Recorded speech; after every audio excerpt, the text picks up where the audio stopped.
All right, so here in lesson 5, we're just going to focus on some extra things, things like buttons being pressed and how many times a button has been pressed, things like edge detection and making sure something doesn't go off the screen. So basically what we're going to do is take our knowledge of fonts and pictures and kind of extend them a little bit further by learning some odds and ends things that we can use in our upcoming program. So the first thing we're going to look at is the difference between a button press and a button being held. And currently all of the programs that you write just respond to a button being held. But what we're going to do today is we're going to look at how we can actually detect button presses. So here, what we're going to do is I want you to pause the video and start a program called Unit 6, Lesson 4-Mono Game Extras. And then from there, unpause the video and we'll continue.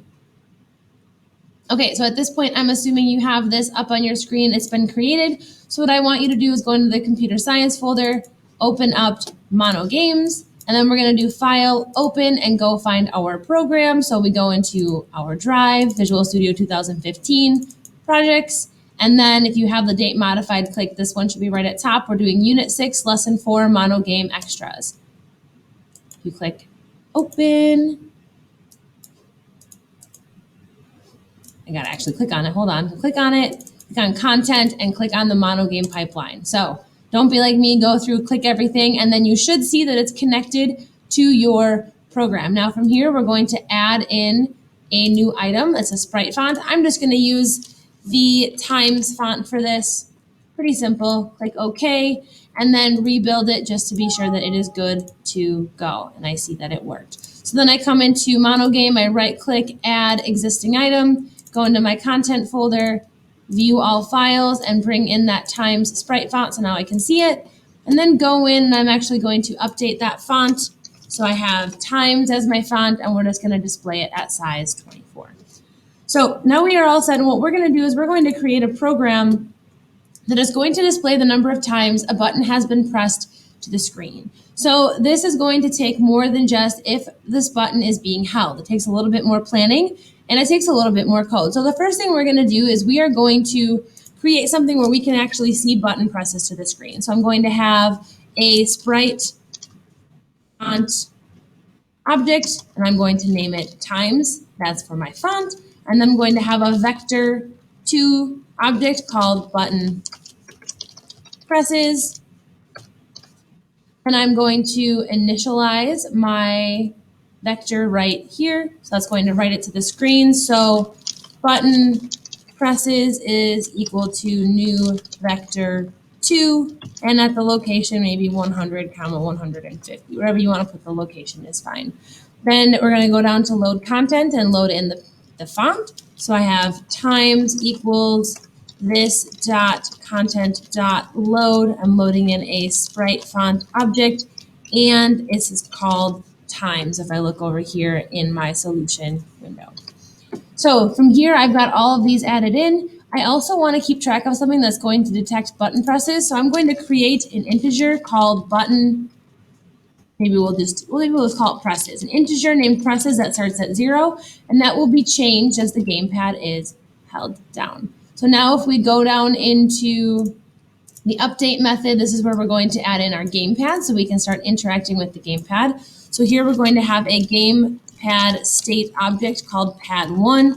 That's going to be equal to gamepad.getState of player index.1.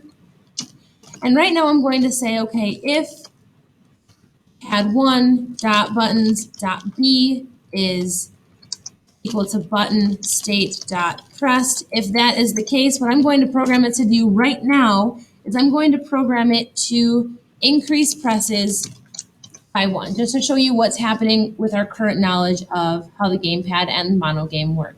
Now, if I go down into draw, this is where I'm actually going to draw to the screen. So I need spritebatch.begin, spritebatch.end, and I need spritebatch.drawString. So from here, I'm going to add in, I need the font, which is in Times. I need my string, which is button presses colon, and then I'm going to concatenate a string in here. So I'm going to add in my presses variable to display that. I need to use my vector called button presses, and then I'm going to have my colored dot, maybe we'll just do purple. So here what this should do is to the screen display the button presses if B is being pressed. So I start my game, displays to the screen, currently at 0, but if I press B, you're noticing that it counts really fast.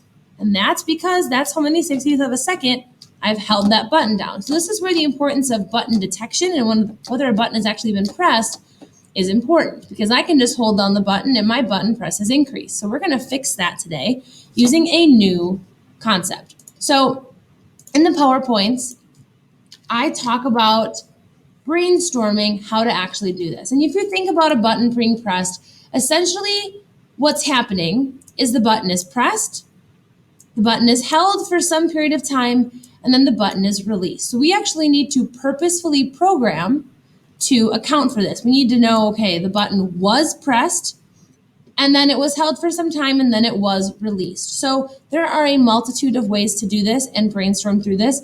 What I do is I create new Boolean variables to help me. So I'm going to call this A pressed and A released. And we're actually going to do B pressed and B released because that's what we're currently programmed to do with the red one. So what I'm going to do is I'm going to create a variable for my B button in my program. And I'm going to say, okay, every time B is pressed, I'm going to track whether or not it has been pressed. So it's going to change that value to true or false. And then after some time, when it's released, going to also have a true or false value. So this is kind of the logic I went through as I created this program. I said, okay, when A is pressed, I want A pressed to change to true. So when that button is being pressed, that is considered a button press. And when it's being pressed, A pressed is going to change to true. And then from here, we're doing A pressed was true, and now the button has been released. A released will change to true. So the big thing here is these are not just for press and release. These are very purposeful press and release. This is the button was pressed, and this is the button was previously pressed and has now been released, because that really represents a button press. It was pressed, and now it has been released. So essentially we're going to track both of these and say, when they are both true, when a button has been pressed and a button was pressed but has now been released, we're going to add one to our counter and we're going to reset both to false. So if you go back into your program, we're actually going to delete out this whole part right here. And in the next video, we're going to add in the code to actually change our program from running continuously when we hold A down to running only when I've pressed the button a certain number of times.